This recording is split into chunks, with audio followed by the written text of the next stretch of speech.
আসসালামু আলাইকুম, কি অবস্থা? নির্গো আছেন ভালো? আলহামদুলিল্লাহ, আল্লাহর রহমতে আমি ভালো আছি। তো আজ রান্না করবো হচ্ছে কাঁচা কাঁঠাল, তা হচ্ছে মুরগির মাংস দিন। যদি এটা আমার নিজেরও ফার্স্ট টাইম খাওয়া, তবে এতটা যে মজা সেটা কিন্তু আগে জানতাম না। তো যাই হোক, রান্না করছি, খাইছি, মজাই লাগছে, যার কারণে ধরেন আনাগুলাকে ভিডিও শেয়ার করি। তো এরপরে ইন্দি কাঁচা কাঁঠাল কাটি লইছি, এরপরে হয়েছে মুরগির মাংস লইছি, আর মশলা যা যা লাগবো এটা তো দেখছেন। তো এর ফাঁকে দিয়ে আবার করেছি কি, প্রথমে ধরেন এই কাঁঠাল কেনে আগে দিয়ে একটু ভাজি নিই, কারণ কাঁঠালটা একটু ভাজি নিলে ভালো হইব। কি ধরেন এটার মধ্যে যে একটা আঠালো ভাব আছে বা কষ আছে, এটা কিন্তু আর লাগতো না। তো যার কারণে এনে 10-15 মিনিটের মতো ধরেন লবণ আর হলুদ দিয়ে ভাজি নিয়েছি। তো ভাজি নেওয়ার পরে নরম হয়ে গেছে, এটা দেখতে বোঝা দেখছেন।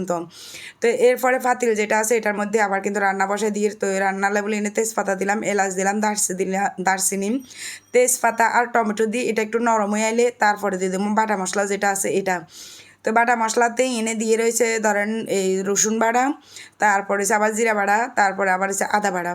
তো এখান দিয়ে আবার একটু ভালো করে লাড়া চাড়াই দিব, কারণ হচ্ছে যে মশলাটা একটু বেশিক্ষণ কষাই তার মানে মুরগিটা যেহেতু শক্ত, তো যার কারণে করেছে কি মশলা আর মুরগি দুইটা একসাথে কষা নিয়ে যাক, এই কারণে মুরগির মাংস এখান দিয়ে দিছি। উপরে দিয়ে দিলাম লবণ, তারপরে দিলাম হচ্ছে হলুদ গুঁড়ো, তারপরে হচ্ছে দিম হচ্ছে লবণ, সরি মানে মরিচ গুঁড়ো। তো সবগুলা দিই ভালো করে লড়াই দিমু, ফাঁকে দিয়ে আবার কিন্তু ঘরে যে মশলা করছিলাম ওইটা তো না একটু দিমু।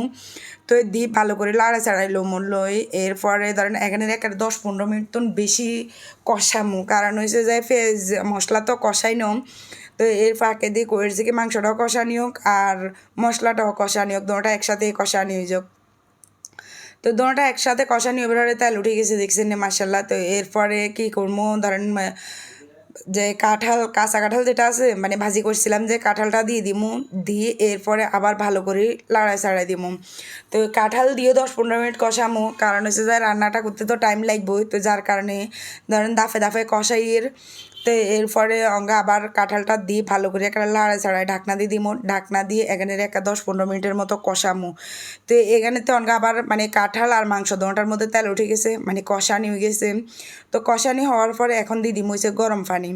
তো গরম পানি দিই, এরপরে আবার ধরেন আরও একেবারে 10-15 মিনিট তো বেশি মানে রান্না করবো, কারণ হচ্ছে যে এই মাংসটা মুছ দেওয়ার সময় লাগবো, আর কাঁঠাল যেটা আছে এটাও নরম হতে সময় লাগবো। তো যেহেতু দুটোটাই সময় লাগবো, যার কারণে চিন্তা করলাম না 10-15 মিনিটের মতো ধরেন রান্না করবো। তো এরপরে আবার রান্নার ফাঁকে ধান করে দেখাই দিলাম, আর এই দেখছেন আস্তে আস্তে জল শুকায় যার। তো এরপরে মোটামুটি রান্নাটা কমপ্লিট হয়ে গেছে দেখছেন, মাসাল্লাহ তেল উঠে গেছে। তবে খাইতে যায় এত স্বাদ হয়েছে যেটা বলার বাইরে। তো সবাই ভালো টালো থাকেন, আর যদি ভিডিওটা ভালো লাগে তাহলে লাইক করেন, কমেন্ট করেন, ফেসকে একটু ফলো করে দিন।